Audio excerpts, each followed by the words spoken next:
Viking fans, it's better to be right than first. That was my viewpoint about the Nick Mullens trade. So I waited until I could spend some time and evaluate it and give you my opinion. Up next in 3, 2, 1.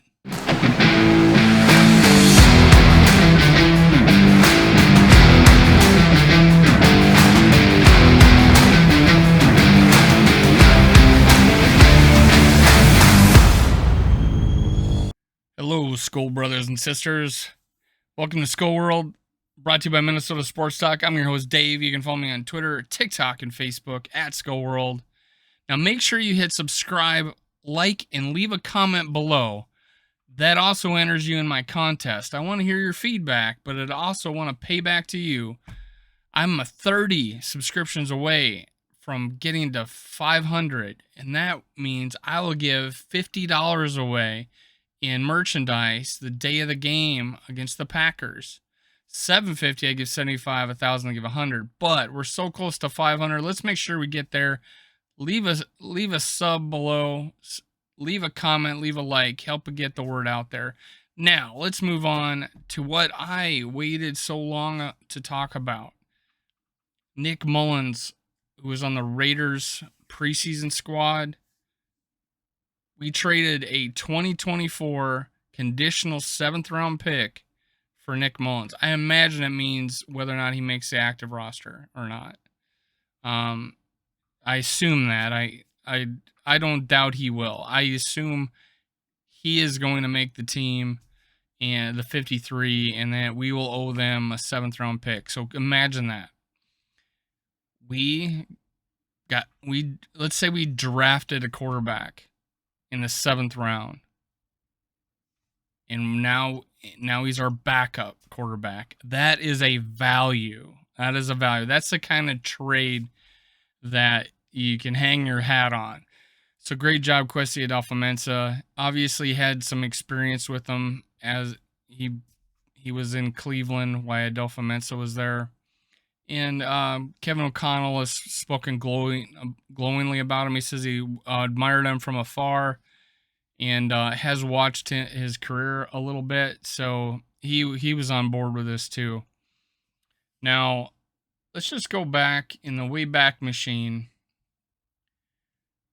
Nick Mullens, his college career. So he had a pretty storied college career, so let's talk about that. This is him at the University of Southern Miss, Golden Eagles. I'm just going to go through some of his stats. I would go through his year-by-year history. There is one thing I will bring up about his senior season, his finishing his career. That's important, but let's go through these stats. I mean, Golden Eagles came off a pretty big losing streak. His freshman year, he played... started 6 games. He had a 1-5 record while he was in there. Had 1,700 yards. Completion percentage was like 49%. 13 TDs, 14 interceptions. Sophomore year, they went 3-7. Remember, these guys had no squad, and he comes into this and starts as a freshman. 218 completions, 367 attempts, a little over or almost 2,500 yards. In 59.7% passing completion percentage, 12 TDs, 9 interceptions.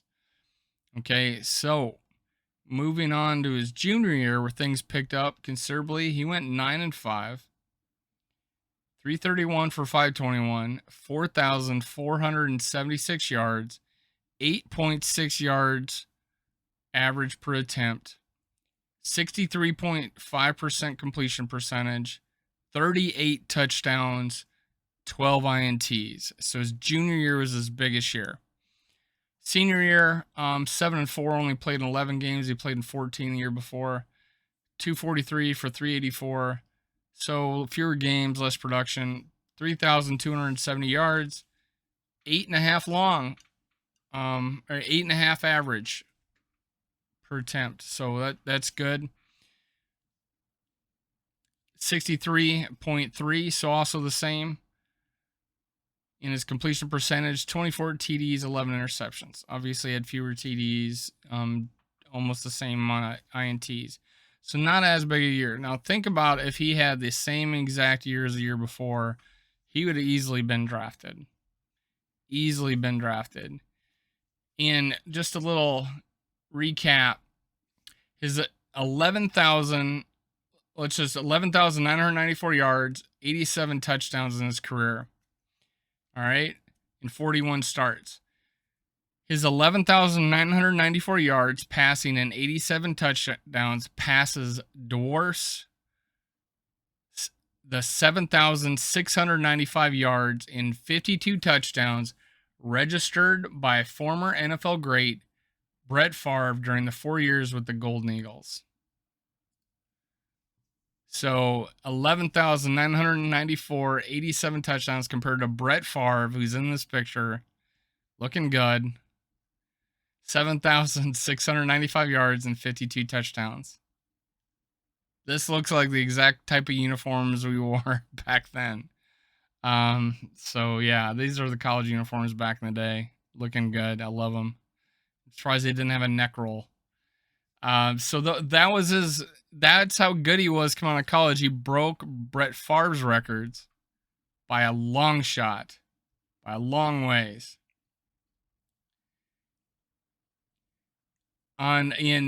So he wasn't drafted. He was a UDFA, and this is a story. On May 4th, 2017, Mullens signed with San Francisco 49ers as an undrafted free agent. He entered training camp as the fourth quarterback on the depth chart behind veterans Brian Hoyer and Matt Barkley and rookie C.J. Beathard.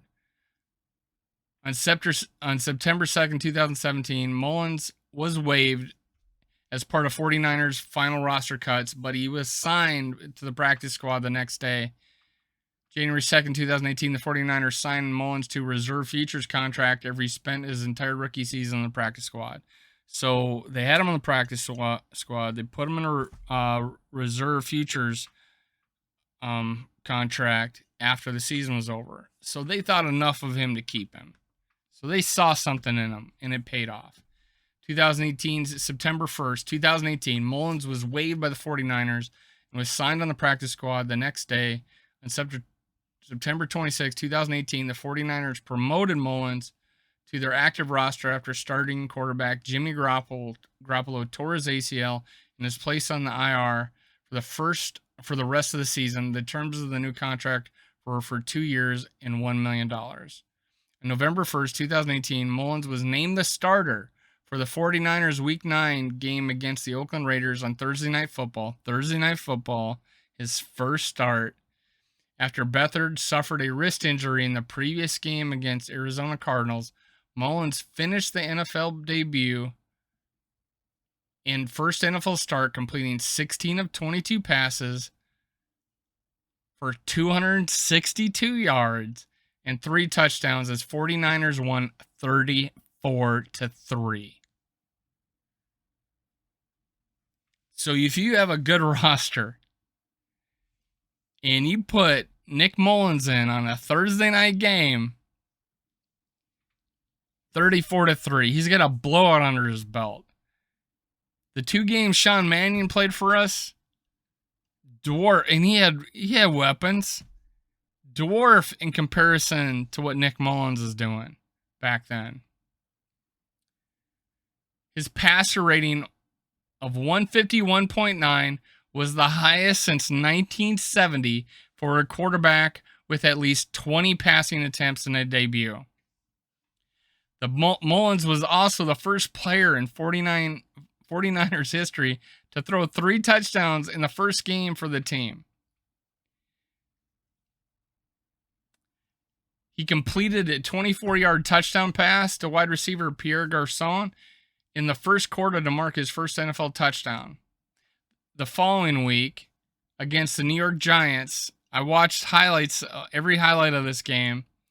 Mullens threw for 250 yards, 1 touchdown, and was intercepted twice by linebacker P.J. Goodson as the 49ers lost by a score of 27-3 on Monday Night Football. So his first 2 starts were Thursday night and Monday night. Unfortunately, didn't win the Monday night game.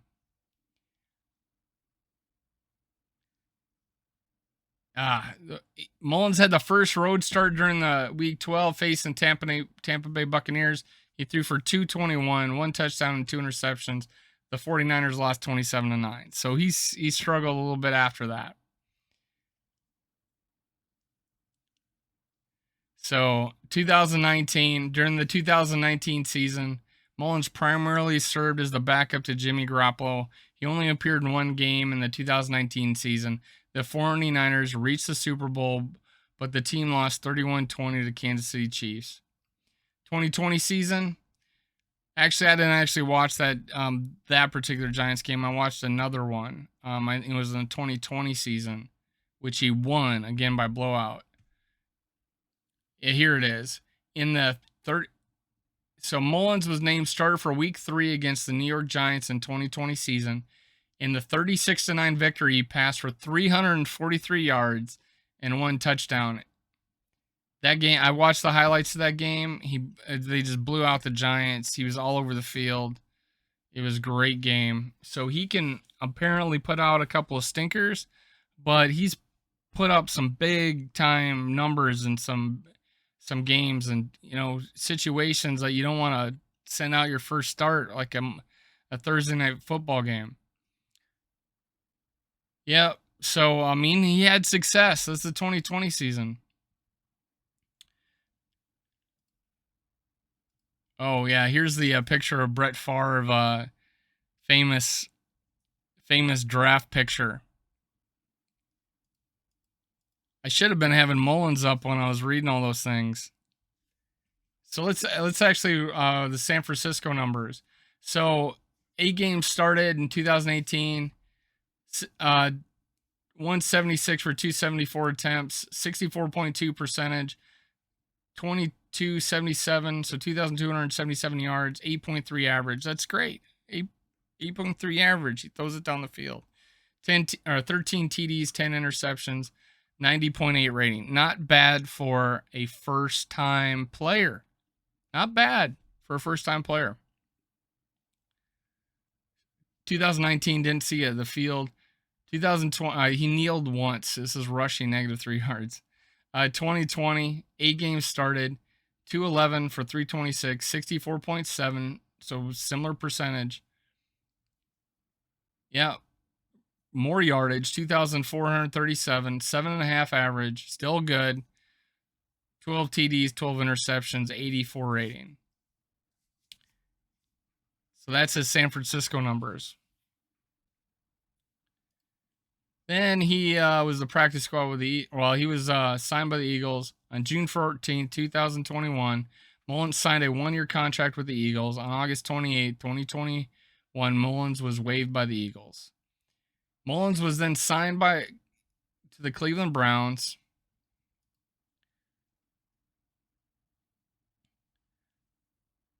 Practice squad on September 1st, 2021. Mullens was elevated to the Browns' active roster on October 21st, 2021, prior to the game that evening, and reverted to the practice squad the following day. For the Week 15 matchup with Las Vegas, Mullens was named the starting quarterback after the Browns experienced a COVID-19 outbreak, which included fellow quarterbacks Baker Mayfield and Case Keenum testing positive. In addition, the game was moved to Saturday, December 18th to Monday, December 20th, the first game of the season, to be postponed due to COVID. During the game, Mullens threw a touchdown pass late in the fourth quarter, giving the Browns the lead. Derek Carr subsequently led the successful drive down the field, which ended with the Raiders kicking a field goal and winning 16-14. Mullens completed 20 of 30 passes for 147 yards and a touchdown and a loss before reverting back to the practice squad later that week. Then Mullens signed with the Las Vegas Raiders on April 4th, 2022, and now, as signed August 22nd, the Raiders traded Mullens to the Vikings for a 2024 conditional 7th-round pick. His Cleveland numbers is only one game, so I read them to you. 20 for 30, 66.7 completion percentage, 147 yards, 4.9 average. Different story. Emergency quarterback, little time to prepare, and there you have it. COVID outbreak. And then they extended to Monday night. So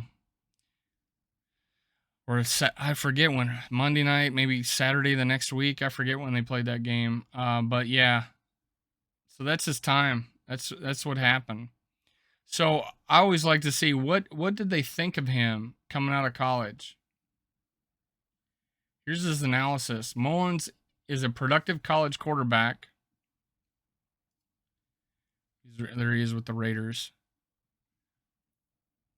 Mullens is a productive college quarterback with good competitiveness and toughness, but lacking the minimum standards of an arm strength. Mullens could make it into camp, but is unlikely to find a spot on a roster. I immediately disagree with arm strength. The dude has a quick, compact release and is a speedy decision maker in the videos that I've seen. Arm strength, he is throwing some bullets down the field in the videos I've seen, so I don't think this was completely accurate. Although he is only 6'1", so his size maybe is there, but he doesn't look small out on the field. Strength, his strengths are good foot quickness in the pocket. Agree with that. He's very steady in the pocket. His head shifting, surveying the field, makes a quick decision when he sees the guy open. I like it. Short, compact swing or throw. Can go from play action to pass ready quickly. Very true. Able to bounce around and find slivers of space to cut it loose when pressure descends. He's not a fast guy, so he's not super fast. I don't think he's any more mobile than Cousins, but he's athletic enough. And yes, his pocket awareness seems to be very good in the games that I've seen him play. I've watched probably 4 videos of him in the NFL. I'm not watching his college stuff. Capable and control passing attack with tight release, very tight release, short, compact release. I said that. Throws with quality touch. I would say I didn't see a lot of like lob balls or anything like that. But leading receivers, fitting into tight holes. Yeah, he can do that. Exceptional toughness. That's great to hear. Had training staff push the bone back in and stitch up a compound fracture in his thumb against Texas San Antonio so he could finish the game. He had a compound fracture. If you know what that means, it means the bone sticking out of the skin. So they pushed it back in the skin, sutured it up, and he finished the game. That's some Ronnie Lott cutting off my finger type crap right there. Weaknesses, well below NFL norm for size. 6'1". I mean, Drew Brees was 5'11". There's plenty of quarterbacks that were this size. Small frame, unlikely to ever carry desired mass. Just don't see him being a small person. He doesn't. This isn't totally accurate. Lacks NFL caliber arm to push the ball down the field and drive it between the hashes without defensive backs making plays on the ball. This was inaccurate too. I mean, is he the greatest at it? But the film that I saw, the highlights that I saw, he was zipping the ball. So he's capable of it. Whether or not he's capable of it all the time, I don't know. But he was capable of it, at least in the NFL. Will opt out of throwing from balanced platform and into back foot tosses. Didn't see that either. He had he did have some of that, but honestly, it was off script. Guy in his face threw it around the defender type of throw. So that's the kind of thing I want him to be able to do that. But most of his throws were him finding the lane and just zipping it. When he's surveying the field, first read, second read, boom, it's out of his hand. So I like it. Doesn't bring his lower body through his throws to maximize velocity. I mean, that could be true. Anybody cannot maximize their velocity. Floats throws to the field side and in the deep middle. Didn't see that. Of course, I'm watching highlights, so I can't speak to that. This is my first time reading these. This is how I react to them. Needs to get ball out earlier to compensate for lack of arm. Okay, quick release, love it. Dan Marino had a quick release. So there's a lot of players that are very good that have quick releases.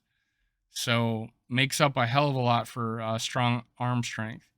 So, however, he has definitely short and intermediate throws. Whether or not he has the long ball, how often does that come up in a game? We'll see. He's going to be our backup quarterback. I have no doubt. Sloter and sorry, did I say Sloter? Kellen Mond. I had Sloter in my brain. He's still out there. Kellen Mond. I gave him too much credit for the Raider game. Looking back, he missed some more throws or better throws that he could have made, and he chose the wrong guy.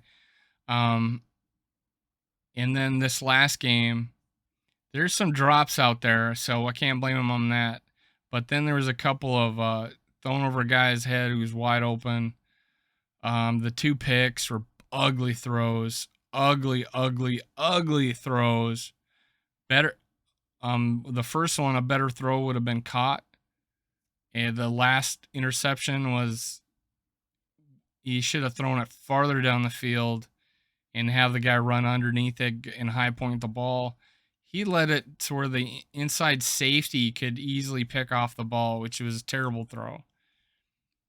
Now, Sean Mannion was just unfortunate drops, and especially the one by Zach Davidson. He had that ball. He had 50 yards. That would have doubled Mannion's numbers and made him look a lot better. Kellen Mond, if he drives and scores a touchdown in that last drive, he would have looked a lot better. He had some good throws in there. He had some bad throws. Now, here's my opinion of what should happen. Sean Mannion shouldn't be on this team. Kellen Mond, if we keep a third quarterback on the 53-man roster, should be offered that position. Give him another year, because who knows what Nick Mullens will do next year. So it's still good to have a developmental quarterback like a Kellen Mond. He's shown some highlights. Sean Mannion has not. We know what Sean Mannion is. He should not be on this team going forward. All right, so that's what I'm saying there. So, but if I had said prior to this that we needed to go out on Monday and get us a quarterback so we could practice for this preseason game and we could put them out there and compete against these other 2 guys. Hopefully Nick Mullens has enough time to get it all down, as much as it down, have a good grasp of the offense, and have enough plays where he can show his ability. But if for some reason he doesn't, I feel like he's had the experience. He's had the success of coming off the bench and winning a game, and even in blowout fashion a couple of times, that he is the right guy to be a backup quarterback for us. We were begging for us a backup quarterback that was capable of winning a game. We did not have that at all in the 2 guys we currently have. Or that we had. So Nick Mullens is coming in, and he needs to be our backup no matter what he does in that game, outside of stinking it up with 3 picks, ugly balls like Mond was throwing. So that's it. This is Skull World, brought to you by Minnesota Sports Talk. I'm your host, Dave. You can follow me on Twitter, TikTok, and Facebook. Subscribe, like, and leave a comment. Enter this contest. Tell me what you think of Nick Mullens. I like him. I think he's going to be a solid backup. Hopefully he never sees the field and Kirk Cousins plays every game, unless we have the first seed locked up and he can play that last game of the season. That's it. Thank you for watching. I love you guys. Stick with me. I'm here for the long haul. I'm going to do this the rest of my life.